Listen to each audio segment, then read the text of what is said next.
क्या मैं अकेली हूँ जिसे माँ काली के बारे में सोचकर गूज़बम्प्स आते हैं? वो नाम ही इतना पावरफुल है, इतना गहरा है कि रोंगटे खड़े हो जाते हैं। क्या आपने कभी महसूस किया है कि किसी शक्ति के बारे में सोचते ही आपके अंदर एक कंपन सी होती है? माँ काली का नाम सुनते ही मुझे वैसा ही महसूस होता है। ये सिर्फ एक देवी का नाम नहीं है, ये एक अनुभव है, एक एहसास है। उनकी शक्ति, उनके रूप जितना दिखता है उससे कहीं ज्यादा है। उनकी आंखों में एक अलग ही तेज है, उनके हाथों में एक अलग ही बल है। वो सिर्फ एक मूर्ति नहीं है, वो एक जीती जागती शक्ति है। क्या आपने कभी किसी मूर्ति को इतनी गहराई से महसूस किया है कि वो आपको सच में जीवित लगे? माँ काली की मूर्तियाँ अक्सर ऐसी ही होती हैं। चलो उनकी कहानी को साथ मिलकर अनरेवल करते हैं। हमारे स्क्रिप्चर्स में, दुर्गा सप्तशती में, काली पुराण में उनकी महिमा का वर्णन है, उनकी शक्ति का बखान है। ये ग्रंथ हमें बताते हैं कि माँ काली कौन है, वो क्या करती है और वो हमारे लिए क्यों महत्वपूर्ण है। इन ग्रंथों को पढ़ना एक यात्रा है, एक खोज है जो हमें माँ काली के करीब ले जाती है।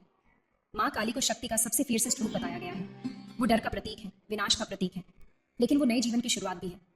उनका क्रोध बुराई के लिए है, अन्याय के लिए है, और वो हमेशा अपने भक्तों की रक्षा करती है। वो देवी हैं जो तब आती हैं जब देवताओं को भी हेल्पलेसनेस महसूस होती है, जब कोई उम्मीद नहीं दिखती, जब सब कुछ खत्म होने वाला होता है, तब माँ काली प्रकट होती है। वो अंधेरे में रोशनी की किरण है, निराशा में आशा की किरण है। जब बुरी ताकतें और डीमन उठते हैं, बैलेंस को डिस्टर्ब करते हैं, साधुओं को ट्रबलिंग करते हैं, इनोसेंट्स को हर्ट करते हैं, तब माँ काली आती है, अनस्टॉपेबल और वाइल्ड। वो किसी से नहीं डरती, किसी से नहीं रुकती। वो अपनी पूरी शक्ति से बुराई का नाश करती है और धर्म की स्थापना करती है। उनकी एनर्जी वो आग जैसी है, कभी जेंटल, कभी ब्लेजिंग। कभी वो एक शांत लौ की तरह है जो हमें मार्गदर्शन करती है, और कभी वो एक प्रचंड अग्नि की तरह है जो सब कुछ जलाकर राख कर देती है। उन्हें काले रंग में मुंडमाला पहने और खून टपकती जीभ के साथ दिखाया जाता है, हमें डराने के लिए नहीं, बल्कि यह याद दिलाने के लिए वो बुराई को खत्म करती है, अपने भक्तों को नहीं। उनका क्रोध सिर्फ बुराई के लिए है, और उनकी करुणा हमेशा अपने भक्तों के साथ है।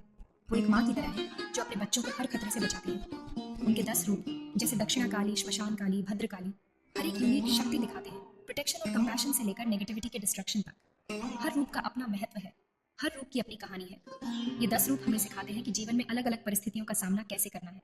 लेकिन मैजिकल बात यह है, चाहे आप माँ की शांत या फियर्स रूप में पूजा करें, उनकी एनर्जी हमेशा प्रोटेक्टिव होती है, हमेशा लविंग। वो हमेशा हमारे साथ है, चाहे हम उन्हें किसी भी रूप में पूजें। वो जानती है कि हमारे दिल में क्या है, और वो हमेशा हमारी मदद करने के लिए तैयार रहती है।